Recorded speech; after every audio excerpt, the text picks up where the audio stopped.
Okay, maayong adlaw.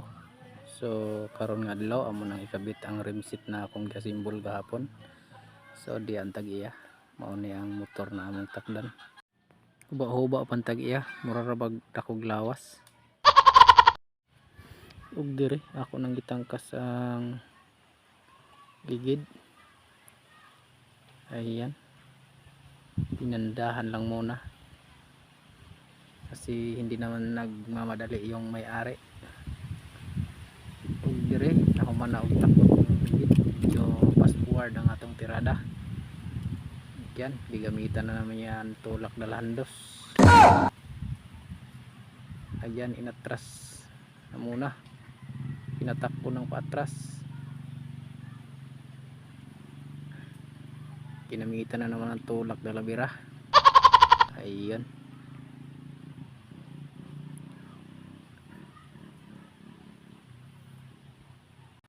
pinaatras na at ito naman yung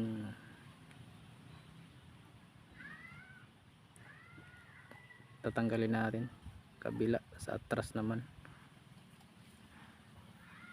Ayan, linuwagan lang muna yung mga tornilyo para madaling matanggal.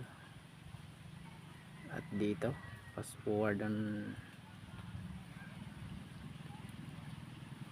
tirada na naman natin dahil para mapadali yung ating trabaho at hindi mapahaba yung aking video.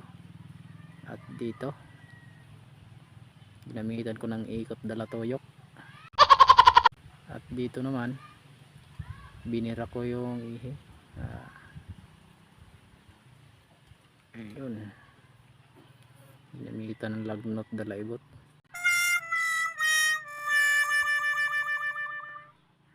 Ayan, natanggal yung mga rubber damper at saka tatanggalin naman yung gulong.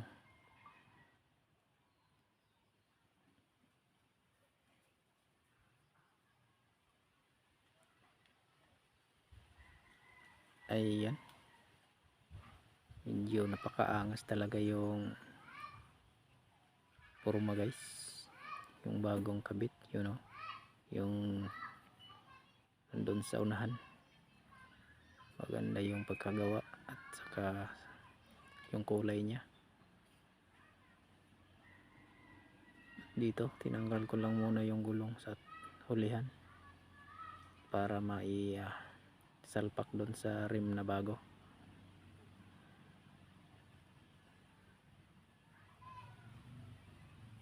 Ginamitan na naman ang sikwat talaligwat. Ayan, linagnot dalaibot yung interior.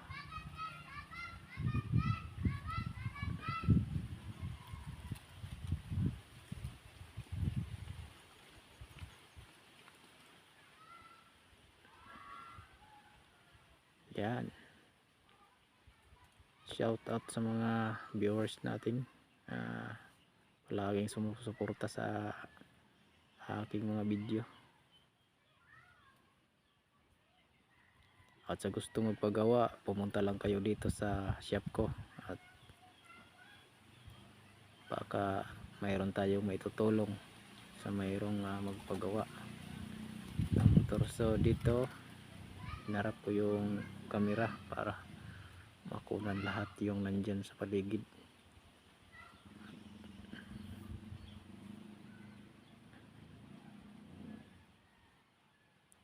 Ayan, nakita na natin yung bagong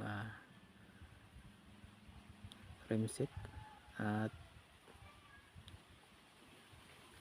linagyan ko muna ng spacer yung hub.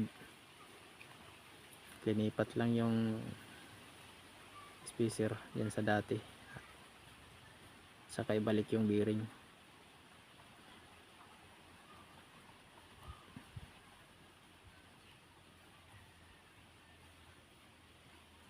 Ayan, isigurado para dili magluag-luag dong.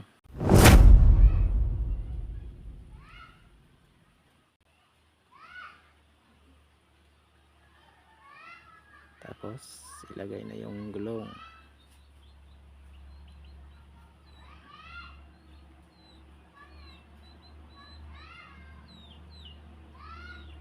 Parang may nakalimutan na ata.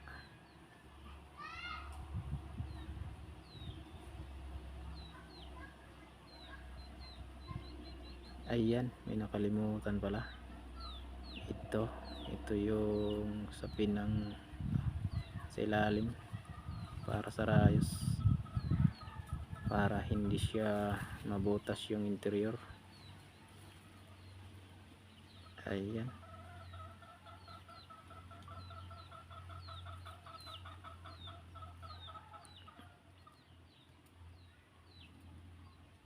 Ayan, gamitan ng mga ganong mga diskarte guys, mga para hindi matanggal yung sapin. Tinatahi guys yung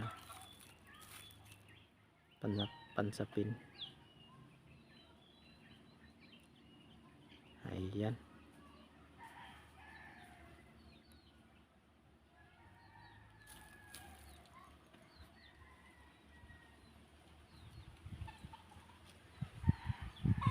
So maraming salamat pala sa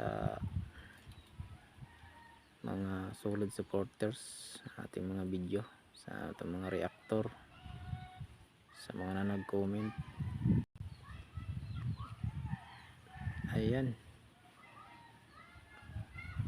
tapos na yung ating trabaho, naikabit ko na. Salamat nga pala boss sa pagpagawa at sa tiwala.